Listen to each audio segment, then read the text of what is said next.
Bismillahirrahmanirrahim. Assalamualaikum warahmatullahi wabarakatuh. Innal hamdalillah nahmaduhu wa nusolli wa nusallim ala rasulil karim. Allahumma sholli ala Muhammad wa ala ali Muhammad. Bersyukur kita kepada Allah Subhanahu wa taala karena berkat rahmat, kasih dan sayang Allah Subhanahu wa taala. Allah Subhanahu wa taala masih berikan kita kesempatan mulai tadi pagi bangun dalam keadaan sehat walafiat. Mungkin di antara kita, saudara kita, kerabat kita yang ketika bangun tidak bisa melihat lagi. Ketika bangun tidak bisa mendengar lagi. Ketika bangun tidak bisa berbicara lagi. Bahkan ada di antara mereka yang kemarin tidur, besoknya tidak bangun lagi. Nah, maka kita bersyukur kepada Allah Subhanahu wa taala atas nikmat umur yang Allah Subhanahu wa taala berikan kepada kita. Sebagaimana bentuk syukur, maka kita gunakan dengan amal yang sebaik-baiknya. Salawat serta salam kita curah limpahkan kepada junjungan besar kita Nabi Muhammad SAW yang membawa dunia dari yang gelap gulita menjadi terang benderang. Dalam satu surat difirmankan oleh Allah Subhanahu wa taala, demi masa sesungguhnya manusia itu benar-benar dalam kerugian, kecuali bagi mereka yang beriman dan beramal soleh. Dalam surat ini tentu menunjukkan bagi kita sebagai hamba Allah bahwasanya apabila kita ingin menjadi manusia yang tidak merugi, maka kita harus beramal dengan sebaik-baiknya. Satu kisah dari seorang sahabat baginda Nabi SAW bernama Thauban radhiyallahu anhu, seorang sahabat yang sangat rajin beribadah, seorang sahabat yang senantiasa sholat berjamaah di masjid. Singkat cerita, pada waktu sholat subuh, Thauban tidak dapat menghadiri sholat subuh berjamaah.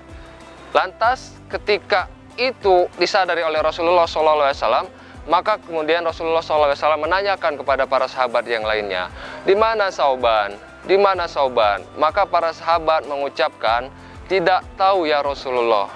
Melihat hal tersebut, maka Rasulullah SAW pun memutuskan untuk menunda sholat berjamaah.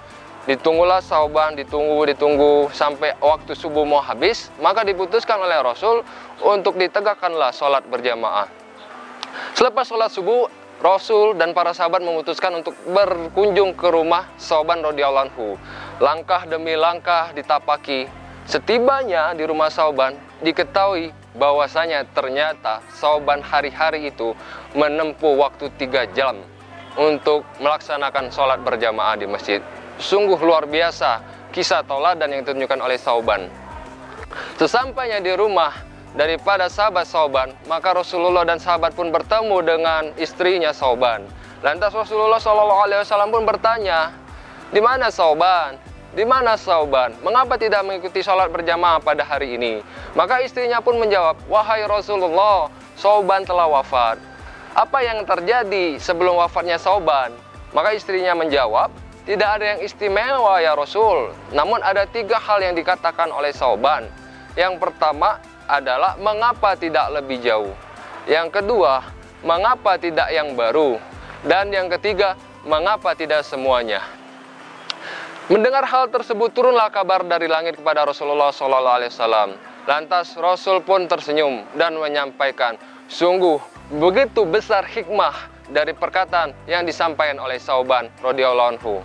Perkataan yang pertama, mengapa tidak lebih jauh? Sebelumnya, para sahabat yang mulia, perlu kita ketahui bahwa ketika kita menjelang sakaratul maut kita, itu akan ditunjukkan seluruh keadaan amal kita, seluruh pahala yang kita dapatkan. Maka Thauban ketika ditunjukkan pahalanya mengenai perjuangan ia menempuh jarak 3 jam untuk sholat berjamaah di masjid, Thauban begitu takjub sampai akhirnya dia mengatakan, mengapa tidak lebih jauh lagi? Seandainya saja jarak antara rumah Thauban ke masjid itu lebih jauh lagi, tentulah pahalanya akan jauh lebih besar lagi. Kemudian yang kedua, mengapa tidak yang baru? Pada musim dingin, Thauban bertemu dengan orang yang kedinginan. Musim dingin, orang Arab menggunakan baju 2 lapis, yang luar dan yang dalam. Nah, yang luar lantas ditanggalkan oleh Thauban, diberikan kepada orang yang kedinginan tersebut. Melihat begitu besar ganjaran pahalanya Allah tampakkan, maka Thauban lantas mengucapkan, mengapa tidak yang baru? Seandainya kalau yang baru, tentunya aku akan memperoleh pahala yang lebih besar. Kemudian yang ketiga, mengapa tidak semuanya? Thauban adalah seorang sahabat yang sangat sering bersedekah. Maka ia ketika ditampakkan pahala daripada apa yang dia sedekahkan. Maka Sauban pun berkata, mengapa tidak semuanya? Seandainya saja aku mensedekahkan semua yang apa aku punya, pasti aku akan memperoleh pahala yang setinggi-tingginya.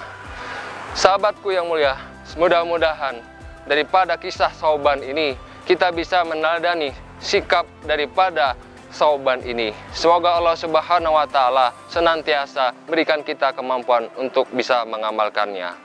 Akhiru kalam, subhanakallahumma wa bihamdi, asyhadu alla ilaha anta astaghfiruka wa atubu ilaik.